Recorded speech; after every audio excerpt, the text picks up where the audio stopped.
ntumbero yo kubandanya kuronsa abenegihugu ifumbire ku giciro kitavuna n'ibindi bituma isi igumana uburyohe.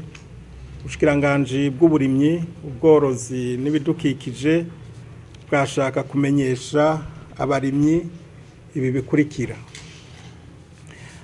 Leta y'u Burundi ikurikiranira hafi umugambi wo kuronsa abarimyi ifumbire n'ibindi bituma isi igumana uburyohe biciye muri wa mugambi w'igihugu wo kuronsa abarimyi ifumbire ku giciro kitavuna PNSEB. Leta y'u Burundi irashimishwa n'ingene umwimbu guma wiyongera mu ntara zose z'igihugu, bigatuma ibiciro bigabanuka. Ivyo navyo bikaba byatewe n'ikoreshwa ry'ifumbire neza kandi nziza. Iboneyeho kandi akanya ko gushimira abarimyi borozi bakurikije impanuro bagiye barahabwa zijanye no kurima kijambere. Ubushikiranganje bw'uburimyi, ubworozi n'ibidukikije bwaramaze gutanguza irihishwa ry'amahera ya avance ku fumbire kuva ku igenekerezo rya 19 Munyonyo umwaka wa 2018. Ico kiringo kikazorangirana n'igerekerezo rya 19 Nzero umwaka wa 2019. Nk'uko twiyemeje kuguma hafi y'abenegihugu kandi no mu ntumbero yo kwegereza abarimyi ifumbire ku gihe, ubushikiranganje bw'uburimyi, ubworozi n'ibidukikije bwatanze ikiringo c'amezi 2 yo kuriha avance kugira ngo ifumbire ishike kare, no kuvuga imbere y'iteragira. Turishimiye cyane urugero tugezeko mu mugambi wo kuronsa ifumbire abenegihugu ku giciro kitavuna, hamwe n'akamaro k'uwo mugambi bikabonekera muri ibi bikurikira. Ifumbire iraboneka kandi abenegihugu barayironka ku giciro kitavunye.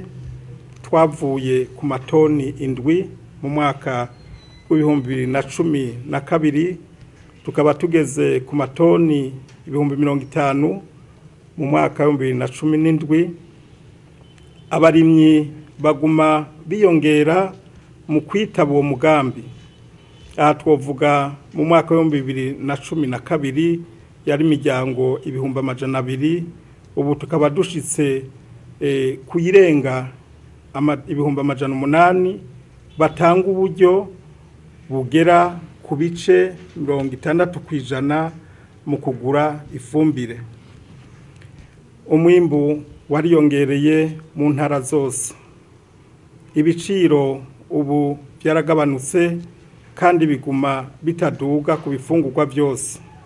Akarorero ni nk'ibiraya byavuye ku kilo amafaranga 1,000 bigashika ku kilo amafaranga 300. Ibigori byaravuye ku 800 ku kilo bishika ku 250. Umwimbu wariyongereye mu gihugu cose. Umwizero wariyongereye hagati y'abarimyi, amabanki n'abazana ifumbire bayikuye hanze. Kubera uyo mwimbu wiyongereye, byatumye abenegihugu babaho neza n'igihugu gitera intambwe mu iterambere.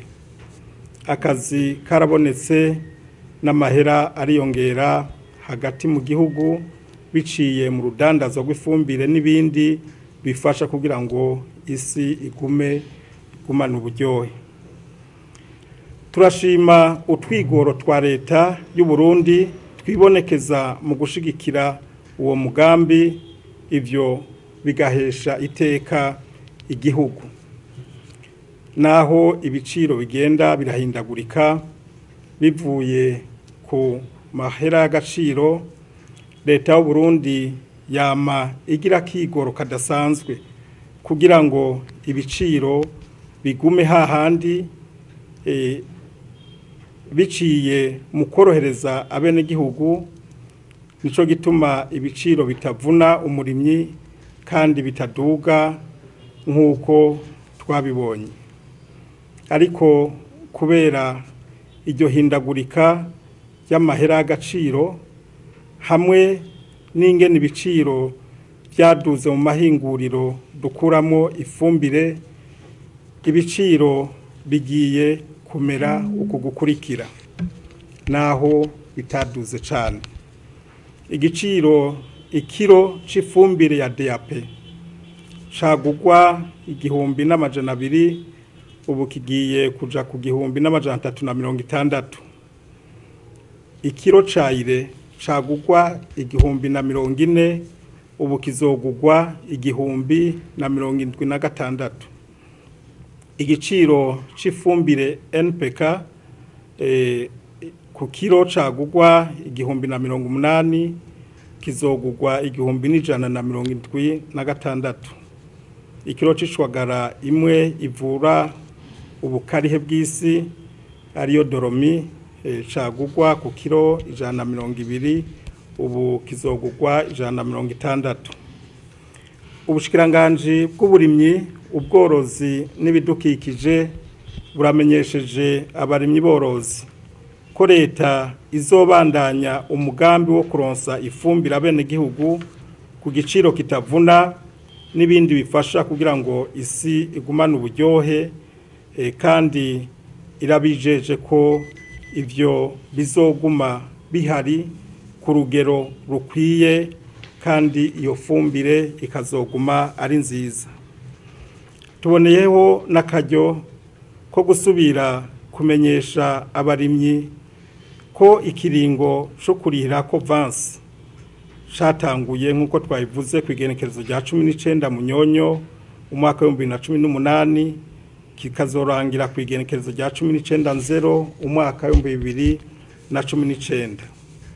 Ubushikiranganje bw'uburimyi ubworozi n'ibidukikije buramenyesheje kandi ko bukurikiranira hafi ibijanye n'umugambi wo gushiraho ihinguriro rizokora ifumbire y'ikizungu ivanze n'ikirundi hano mu gihugu cacu c'u Burundi. Ivyo bikazotuma haboneka akarusho maze umwimbu wiyongere mu gihugu cose kandi iyo fumbire iguma iboneka ku bwinshi. Murakoze.